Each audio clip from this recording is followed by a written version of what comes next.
And even more worryingly is that this stuff is everywhere in the wastewater streams and it's getting into biosolids. And what do we do about that?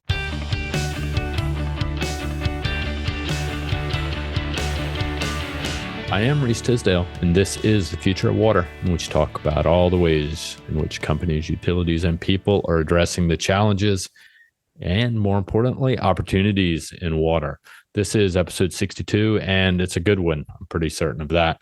I'm joined today by my colleagues Keith Hayes and Lauren Balsamo to discuss PFAS, or emerging contaminants, and how the problem is unfolding, whether it be in the US, Europe, Australia, and beyond. There have been varied approaches to tackling PFAS in all of these markets, and this includes, regulatory policies being rolled out, whether it be regionally at the nation level, but also in even more local state markets as well. But without a doubt, truth be told, this is one of the top requests from Bluefield clients. What is happening in the what we would call PFAS market? And not just for water, but also wastewater and biosolids related to that. So there's a lot happening, lots of lawsuits, lots of policy changes, new technology rollouts. So what I'd like to do is bring in Lauren and Keith, and we'll talk about where the market is heading and kind of how will we get there, wherever that is. And hopefully that's good water quality, reliable water quality.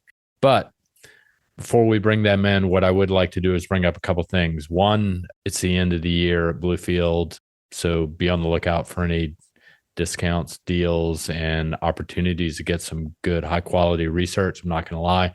We've got our CapEx and OpEx forecast report coming out, if not this week, at the very beginning of next.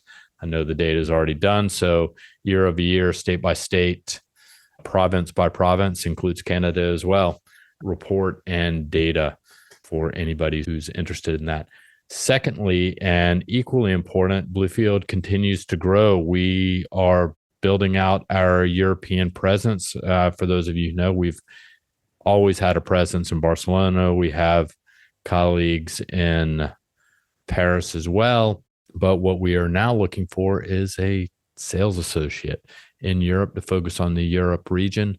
If you're interested or know anybody who is, give us a shout. It's posted on our website. It's not that hard, or just go to careers@bluefieldresearch.com.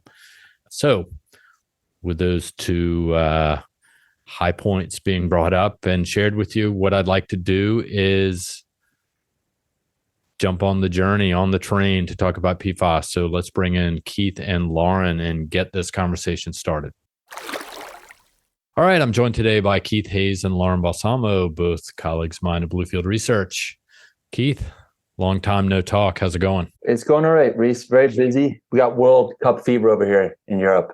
Well, we've got it at least in the US for one more game. Yes. But, we play the Netherlands, so I know our friend, shout out to our friend Marcel, we'll have to have maybe a beer over the game or something, although it's 10 in the morning. I'm sure he'd be happy about that. But it's exciting. Yeah. We got Spain, Japan playing tonight, so all eyes on the game here. Nice. So, Lauren, first time on the podcast. How are things with you? Going pretty well. Yeah. And I'm excited to make my podcast debut. Been waiting for this moment. Nice. Hanging on. So, well, thanks for taking the time. And, for those not in the know, Keith is in Europe in Barcelona and Lauren is here in Boston. But so one of the topics, well, I'll just call it the topic du jour, is PFAS and emerging contaminants. It's something that we at Bluefield have been looking at. We've put out a fair amount of research and data on that market, forecasted it this past year. But Lauren, you've been a key player in producing that research. You've looked at PFAS extensively and guided the clients through these reports, the forecast, policy analysis. And a big chunk of this has been focused largely on the U.S. Keith, in contrast, somewhat, while you look at the U.S. a fair amount, but your purview is a bit broader. You're working with clients in Europe and other markets globally. And so as a result, there are a lot of questions that are coming about that. I mean, the U.S. seems to be somewhat of an epicenter when it comes to PFAS, but the net or umbrella when it comes to that regulatory wise seems to be expanding. So why don't we just start at a high level? Keith, we'll start with you and let's talk about like what do you see happening in the US market from your perspective through your conversations and your consulting engagements? Yeah, I mean, the US, as we know, has definitely been trailblazing in terms of regulations, setting out federal guidelines which have started to be adopted much more strictly on the state level.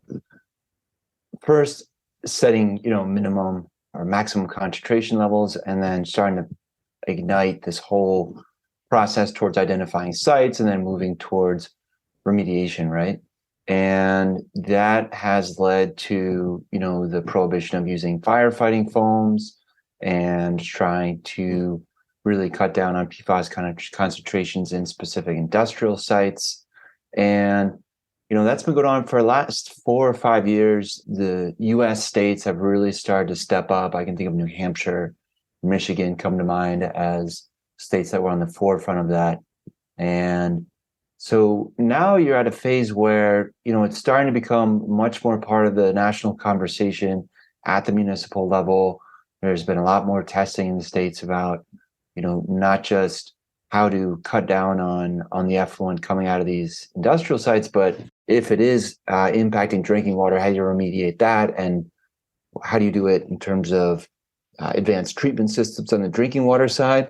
And even more worryingly is that this stuff is everywhere in the wastewater streams and it's getting into biosolids. And what do we do about that? Not just how do you get it out, but then once you've concentrated it in a granular activated carbon bed or in ion exchange resin, what do you do with it then, right? How do you really get rid of this stuff? And for that reason, it's called, the forever chemical. So for us, the US has, I think, took the lead on it. The EU has had regulations around this, and also in Australia since 2013. Pretty loose, though, in terms of recommended maximum levels. And now the rubber is really starting to hit the road in those in Australia and the EU in terms of starting to monitor it and determine what are the safety levels and really try and ban the use of it at those military and industrial sites that the US has already done several years ago. So, Lauren can talk more about the figures. I mean, we think it's a market that's worth about $500 million a year in 2022 in terms of spend on treatment technologies, mainly for drinking water. And about 2/3 of that is the US. Yeah, I mean, the one question that came up the other day, and I think you touched upon this, and just to sort of put a bow around it, it's a little surprising I raised this in a team meeting the other day. A little surprising, you push back as far as like it's surprising that the EU lags the US in terms of sort of where it is when it comes to PFAS and water quality. And I think you had a pretty good response to pushing back and say, well, actually, X, Y, and Z. So let's recapture the moment. And let me ask you that question. Why does the EU lag? Is that surprising to you? Yeah, I mean, the reason we're talking about this, not because PFAS are bad, we've known that for a while, but we're really talking about the way the regulation works, right? And it's not easy to develop and approve and roll out and enforce a new regulation, either in drinking water quality or even in effluent regulations, right? And so that has to do with the urgency of the health risks. And a lot of that's had to do with where the PFAS have been most dangerous, which has been around these industrial and military sites. And in the US, you do have highly industrialized, contaminated states like Michigan, which has hundreds of sites that, I think Lauren and I parsed through a lot of those, and also other states that have just several different places where, the concentrations are off the charts. And also the military base. I mean, there are hundreds of military bases in the US. They were using this stuff for decades. And, those toxic PFAS-laden firefighting foams were of greater concern. I'd say it is a concern in Europe. Europe is clearly having these industrial sites. They do have as many military bases, but not quite as much. And so what that has meant is I'd say the EU has probably gotten ahead on other types of regulation, like around micropollutants. So, personal care and pharmaceutical products and like ibuprofen and pesticides and things like that, and has focused more on trying to regulate that than PFAS, which I think they saw as something more isolated, perhaps less of a threat to drinking water. But the science still needs to do its job here in terms of studying the gravity of the problem in the EU. So, I'd attribute it partly to just the regular priorities. The other thing is that in the EU, the EU comes up with a directive, but then it takes years for it to get transposed into law at a member state level. And so for that, there's just a slow moving process for this to actually come into force versus, the EPA and then state EPAs, and then, they start rolling that out more quickly. Yeah, no, I think that's helpful. And I think your point about micropollutants is a good one. It's almost the inverse, right? I know I think it's Switzerland is really proactive or far out on the curve when it comes to micropollutant management or regulations. Whereas in the US, we're still not there yet. And I know you've done actually over the past 5 or 6 years, a lot of work in that space. But Lauren, let's bring you into the conversation. I mean, because the US went back to PFAS, if it is in fact the epicenter, maybe sort of you could share some insights on sort of what that landscape looks like and what it means for the trajectory of global remediation. So why don't you shed some light on what's happening in the US? Yeah, definitely. So the market for PFAS drinking water treatment in the US is growing robustly. And as Keith had talked about previously a little bit, this is largely just being driven by increasing regulatory action at both the federal level with the EPA, as well as Keith has said, state EPAs really just going out ahead and setting drinking water standards for these contaminants, as well as just there's a lot of expanding knowledge of contamination sites across the US, like Keith had said, the military sites, industrial sites, and landfills. And in our most recent PFAS forecast, we actually did project that over the 2022 to end of this decade forecast period, around $6.2 billion is going to be going towards PFAS remediation technologies, and it's growing at a very strong compound annual growth rate of 13.7%, which far outpaces the overall municipal sector growth. I'll stop you there for a second, just to add perspective. I mean, I think a recent or upcoming forecast on CapEx and OpEx, I mean, those range anywhere from 2 to 4% in any given year. I mean, 4% would be pretty healthy for the U.S. municipal market as a whole. So that 13.7% is pretty interesting. So sorry to cut you off there. Go ahead. No worries. And really, this high growth rate is being driven predominantly by this really ramp up in the U.S. EPA's action towards targeting PFAS chemicals. So we do see that actually this month, we're in December, the EPA is expected to announce proposed MCLs or maximum contaminant levels for 2 of the most common PFAS, which are PFOA and PFOS.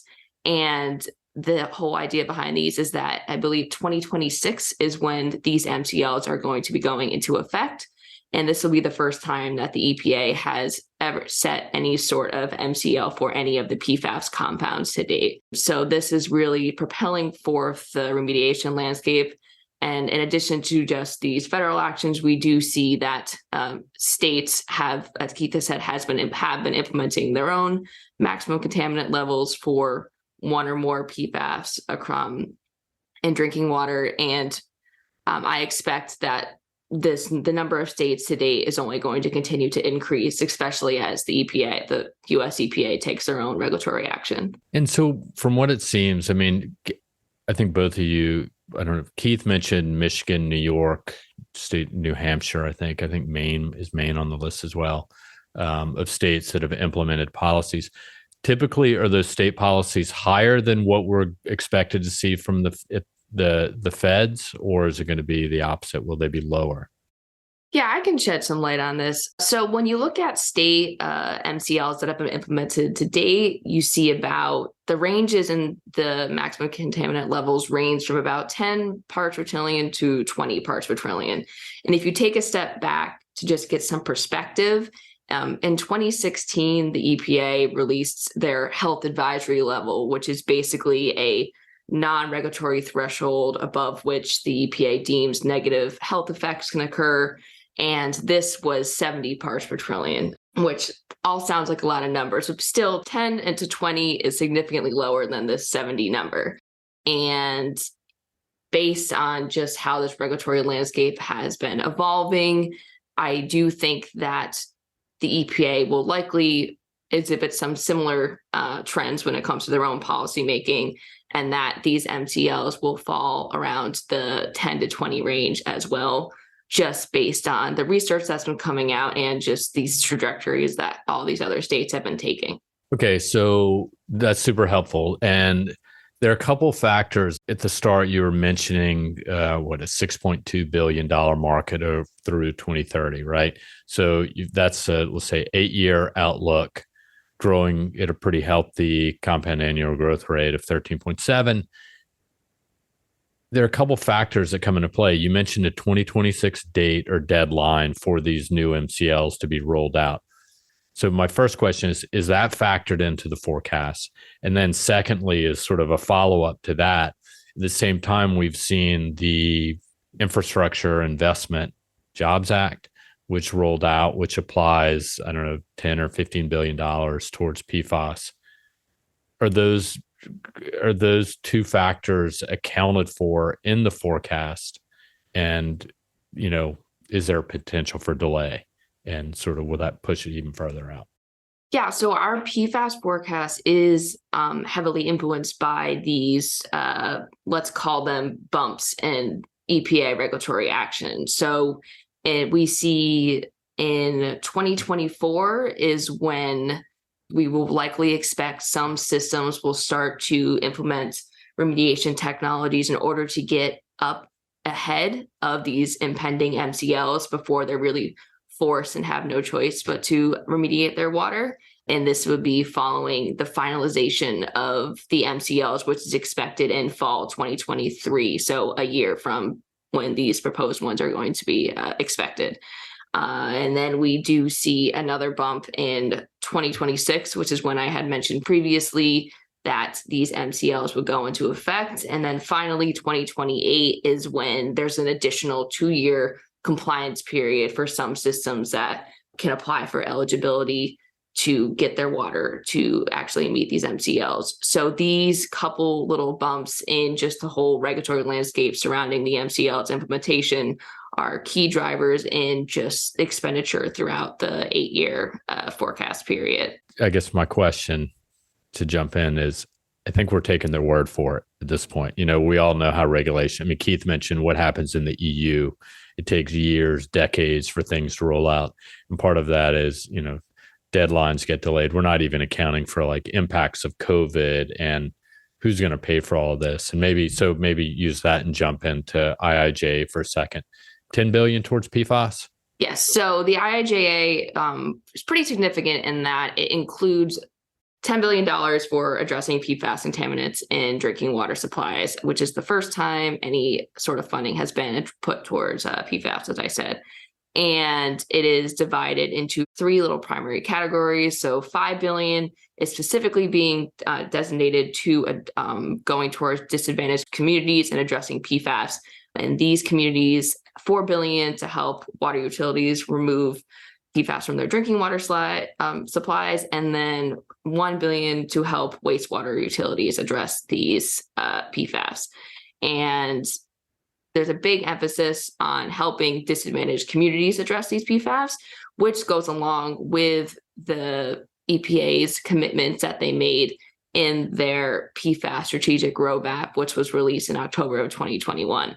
Because as we have seen, when it comes to these contamination sites, these sites like military facilities, landfills, are often in the vicinity of these disadvantaged communities, and as a result, they are bearing the brunt of this PFAS contamination. Yeah, and and Keith, I'll jump to you in a second, but one of the things about this rollout, I think there are a couple questions. The first is, defining what a disadvantaged community is does vary state by state at this level. And I think, and that impacts state revolving fund allocations or awards, which is, I think, how these funds are being channeled to the cities, municipalities, and I guess utilities. I think that's so my concern, if, looking at it as a, I guess, outsider, is like, if the definition is not in place, then how can it be rolled out effectively? And so that there's concern for lag and timeline there. In jumping over to you, Keith, Lauren brought up an interesting point. So you were looking at $5 billion to small and disadvantaged communities. We're looking at $4 billion to help utilities for drinking water. There's $1 billion to wastewater. And I know there obviously drinking water is paramount, right? I mean, of concerns, and that we need reliable, safe drinking water.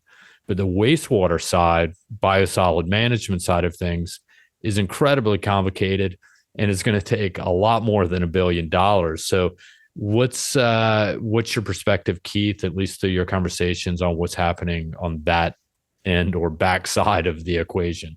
Yeah, no, I mean, unfortunately, there isn't a whole lot of concrete action yet. So we're very much still sort of at the tip of the iceberg here in terms of understanding how big the problem is and how to deal with it. So what that means is that, obviously it's being detected, PFAS, in biosolids. A lot of these biosolids are still being applied to as fertilizer or are going to landfills.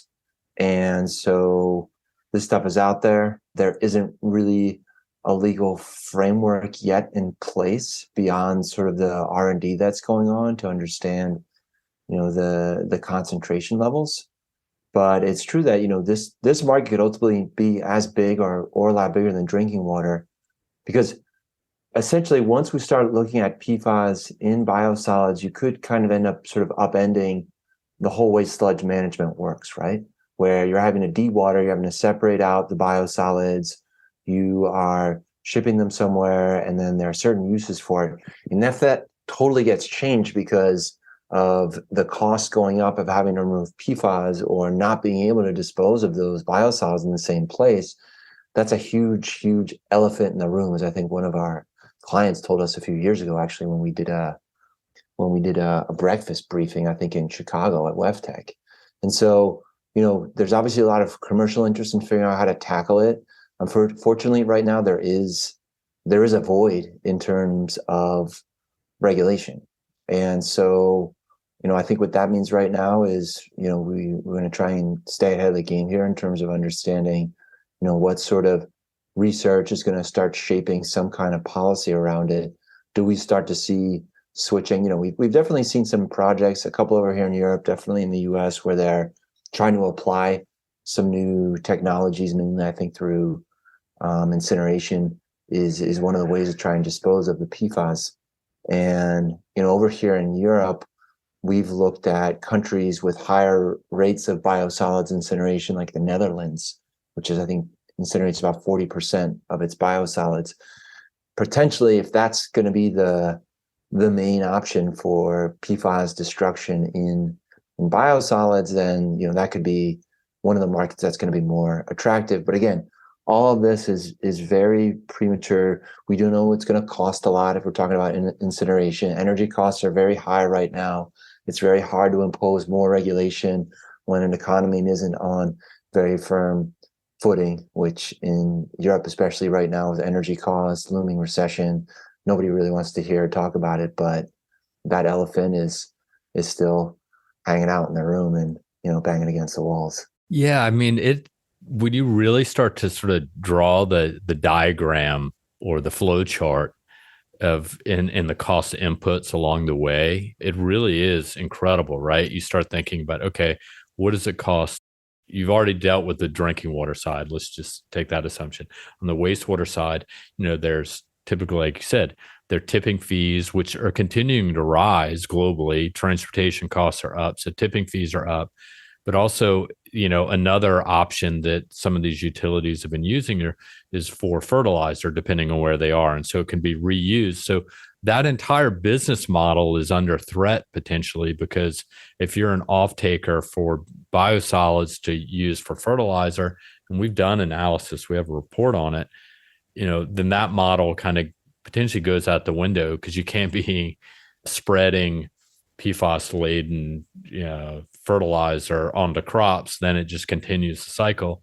But then the other part of that is just the utility costs overall, trying to figure that out. And if it's incineration, you brought in the energy prices for incineration. Man, it just really, unpacking it gets really kind of crazy. So with that being said, maybe everybody's got their fingers crossed, and I know there are lots of discussions about technology will come and save the day. Let's look at it in two different ways. Quickly, let's go through the drinking water, because that seems pretty straightforward, and then we can talk a little bit about it, wastewater. So, Lauren, why don't we start with you? So give us an idea of what the technology landscape looks like for PFAS management. Yeah, so to date, the three main PFAS remediation technologies have been granular activated carbon, which is DAC, the use of ion exchange resins, as well as reverse osmosis membranes. And while these have been the three most predominant technologies to date, we will likely continue to see these technologies still remaining dominant in the sector. Utilities are used to using these technologies. They know their capabilities. They know how to design systems. And as a result, and especially ion exchange systems and reverse osmosis systems have shown significant capabilities in removing longer chain PFAS compounds, as well as some shorter chain compounds, and which overall just makes them good choices for addressing PFAS and drinking water. And actually, operators, they understand GAC, right? I mean, it's pretty straight. They've been using it for a long time for other things. Right. So as a result, there really isn't a big because these technologies have shown success in removing the PFAS already. There really isn't any sort of big push to try and incorporate some other technology into existing systems. But on the other hand, as we kind of had gotten into previously, the wastewater side of things is where we're going to see an increase in these emerging, more advanced technologies such as destruction technologies and like sequestration technologies that really can address these high concentrations of PFAS that we see in these concentrated wastewater streams. Yeah, so I think that's kind of the challenge there. A couple of things. The MCLs, these regulatory limits, they're going down. So that basically, in a way, does that sort of partly, in some cases, push out GAC, because GAC can't get down to those levels? That seems to be one of the challenges.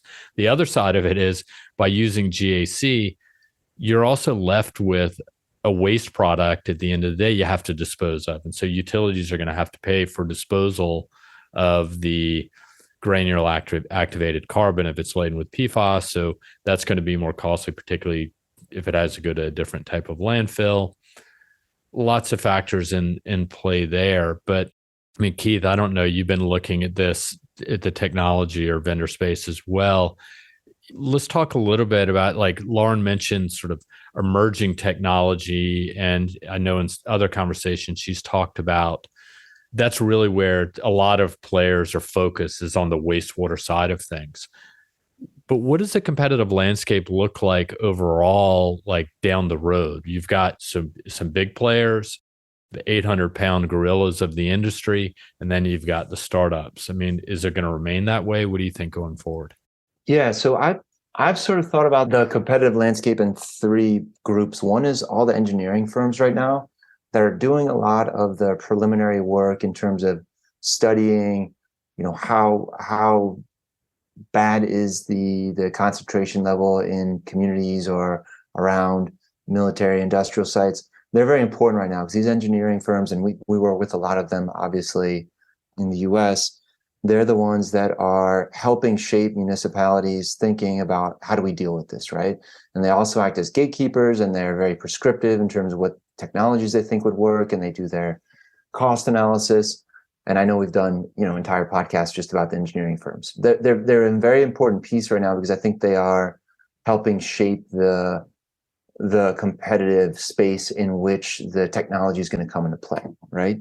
So I think those engineering firms, this could be very interesting business for them. And, whether we're talking about Jacobs, Black and Veatch, Arcadis, all those big firms, more regional ones that we've worked with that have already started trying to figure out how to help communities deal with this. So I think they're all going to have some opportunities here. I don't think it's going to cause consolidation among them just around this one issue, but they are definitely going to be, I would say, key players and stakeholders for the technology firms. And then on the technology side, there's sort of two pieces here. One is like the more the tech startups, as you said. So the ones who have some sort of destruction technology, whether it's thermal hydrolysis or the supercritical water oxidation, a lot of acronyms that I don't even understand that probably Lauren knows better than I do.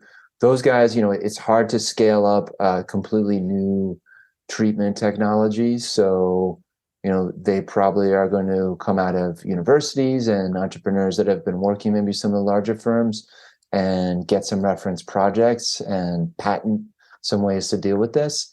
And we'll see some innovation there. But yeah, I think in the long term, we're probably talking about that third group, which is sort of the big technology players that have been doing advanced treatment for a long time, whether it was Suez before or Veolia or Metawater or firms like that have, a lot of experience with treatment, with scaling it, with doing acquisitions of some of these more niche technologies. But, I think right now they're active, they're looking to partner, they're trying to understand what's going on. And obviously we're in the mix to try and help all these guys understand what's happening. Yeah, I think, and there's a lot of, it's a lot of piloting, demonstration, a bit of a waiting game. Because at the end of the day, someone's got to pay for this. We'll save the legal landscape for another day, maybe, about the chemical companies being sued, 8 ways from Sunday for the responsibility or alleged responsibility for PFAS in our water and wastewater supplies. But yeah, it's really interesting. It'll be interesting to see how it unfolds. I know everybody's got a tight timeline today. So with that being said, I think this is really helpful. It'll also be interesting to see how things evolve, whether it be in Europe or Australia. We'll be continuing to monitor that as it unfolds. But guys, thanks a million for the time and the effort putting this all together. And it's December now, so we're in the last month of the year. So is for the listeners, before we got on this, there was a discussion about how busy things are. It's just that time of the year. It's a crunch. Not only do clients want things done by the end of the year so they can plan for next, a lot of that falls on us. So these are, for us, good problems to have. But if anybody has any questions, definitely when it comes to PFAS, Keith and Lauren are great resources for anybody. So guys, thanks a million, and enjoy the rest of the day wherever you are. Alrighty, you too. Thanks, you too. Thanks, guys. Take care. All right, there you have it. So before we sign off, if you're in Boston, let us know. We can set up a meeting at our downtown location. We're only 10 minutes from the airport, 5 minutes from the train if you walk fast. And that's not just Amtrak, that's commuter, that's subway, all of the above. Please subscribe, give us a review on whatever podcast platform allows you to do so. If you have any questions, comments, or just thoughts about ideas that we should talk about, topics, send us a note at waterexperts@bluefieldresearch.com. And lastly, tell a friend about it, but don't tell my mother. She doesn't want to know that I have a podcast, or I don't want her to know. I don't have to hear about it from her. But that being said, this podcast and these water industry insights have been brought to you by the one and only Bluefield Research. To learn more about us, visit us at bluefieldresearch.com. Until we talk again, be well, be safe, and take care.